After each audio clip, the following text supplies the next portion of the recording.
the warehouse. I chose the one external environmental factor and above compliances and how it impacted the communication with their stakeholders. A brief introduction about the companies. Air New Zealand is in the airline industry and it operates from domestic flights and international flights using most of the roads as the Pacific as the main road. So it means that they have most of their international flights is for Asia, Oceans, and the Americas. Briscoes is in the retail industry. They provide homeware products and domestic electronics. And their main goal is the high quality products with low prices.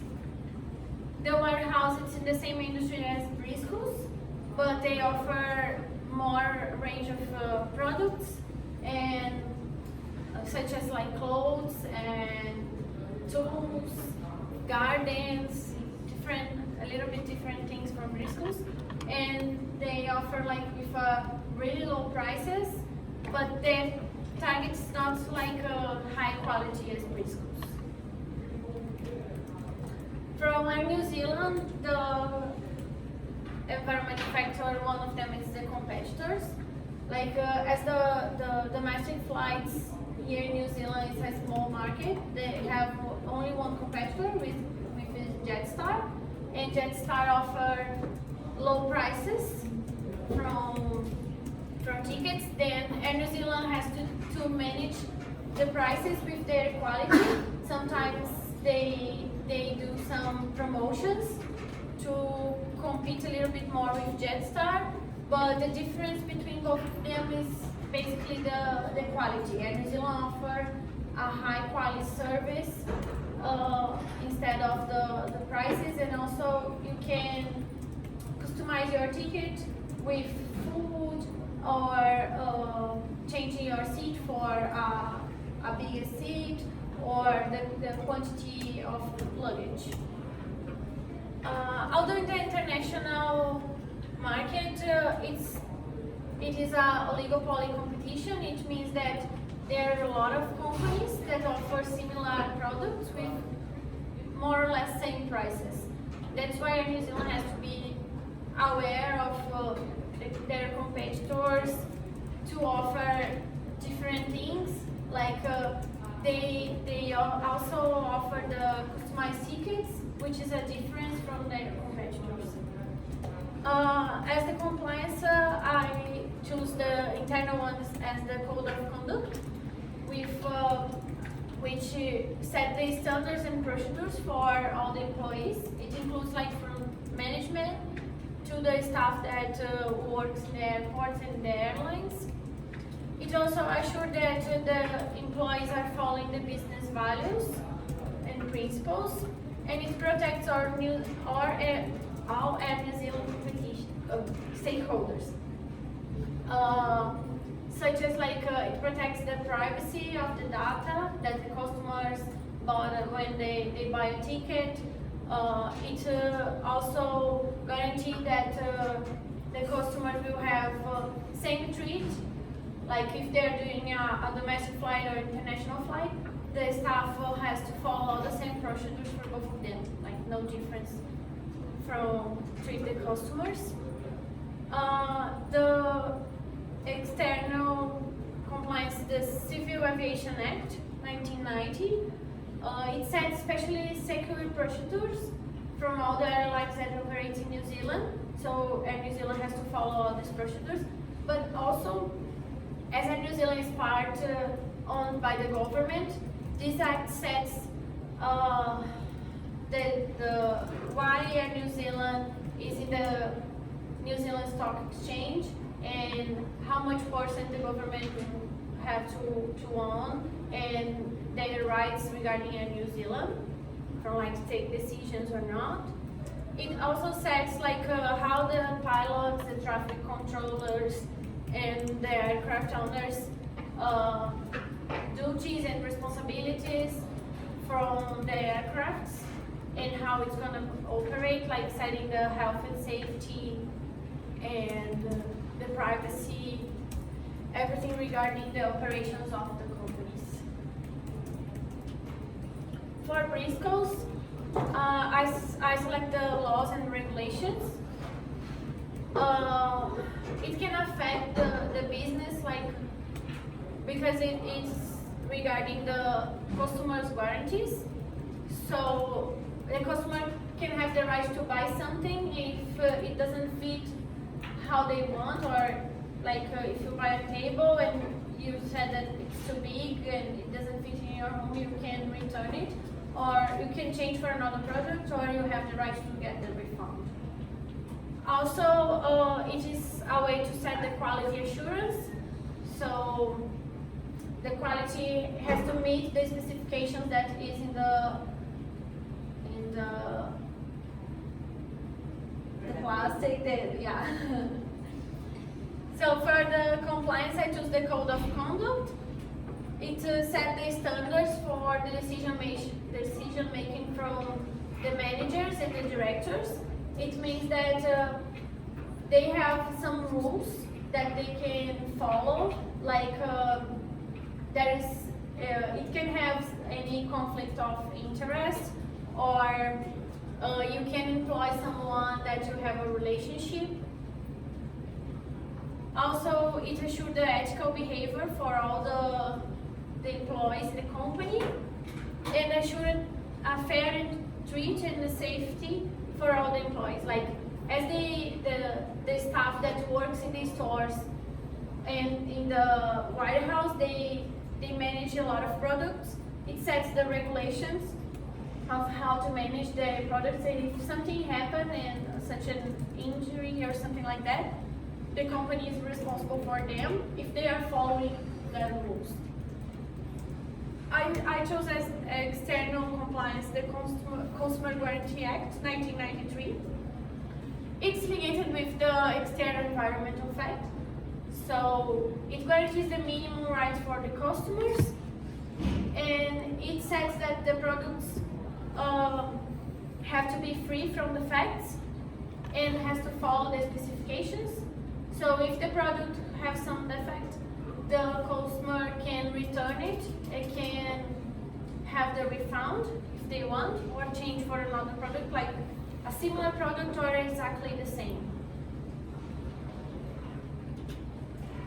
For the warehouse external factory, I choose the technology. So warehouse company, they invest a lot of money in the website and the app. It was a really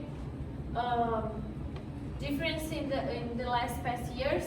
Since they adapt the app, they increase their sales, because nowadays, like, around 30% of their sales is from the online service. So they are investing more and more money and technology to improve these servers. So, and they add the click and collect, which is a service that you can buy and then you can select your store to pick up, and you have from 2 to 5 business days. So it reduces the time of delivery, because if you select to have delivery in your home, it is usually from 5 to 10 business days.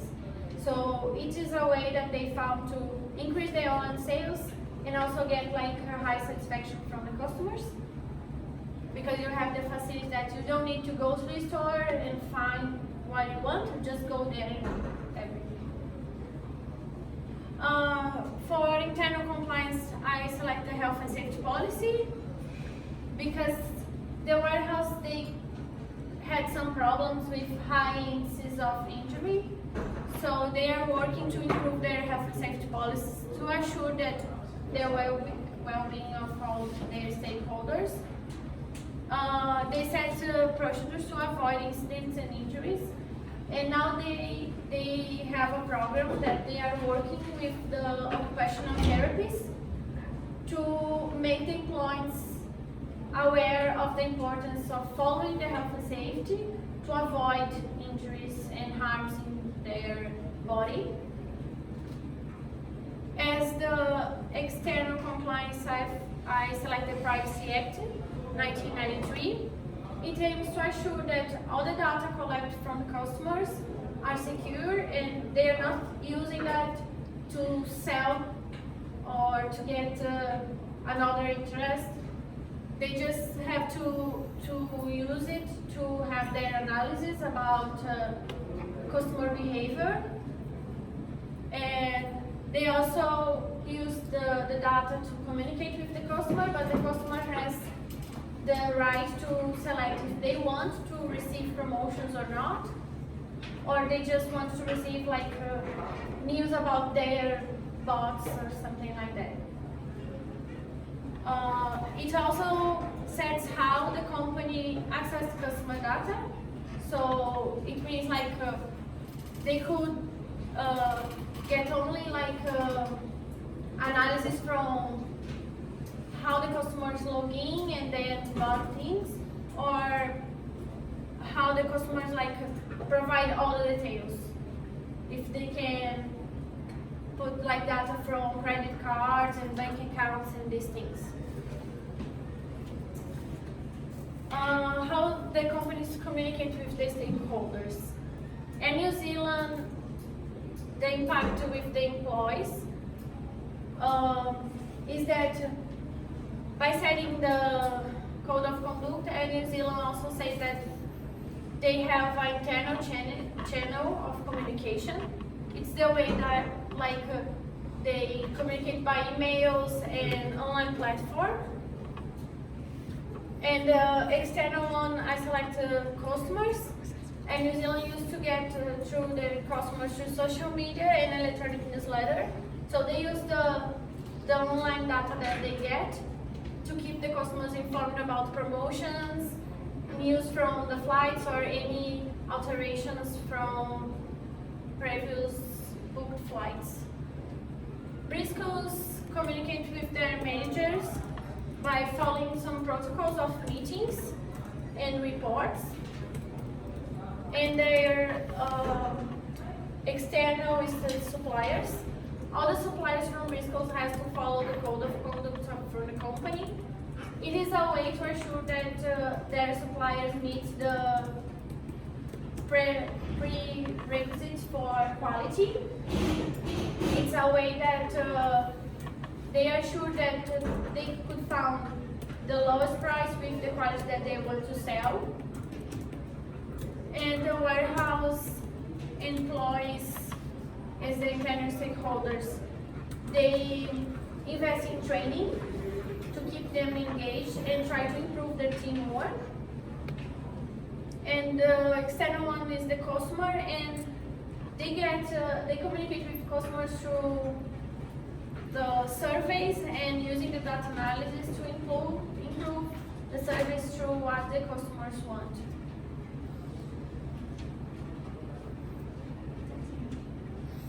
Right, any questions? Any questions, please? Okay. In analysis of my question, how, right, one of your business, you can take one of the businesses that you have selected or two businesses. How they manage its code of conduct when they implement it? How do they manage to implement in the code of conduct in their business? Like Air New Zealand, they use the code of conduct to set, as it is it's based in New Zealand, but it's a multinational. So they get the code of conduct as like a standard. So they manage like the directors and manage like the top management. It has to pass to the other ones how it works and why is it so important for the company.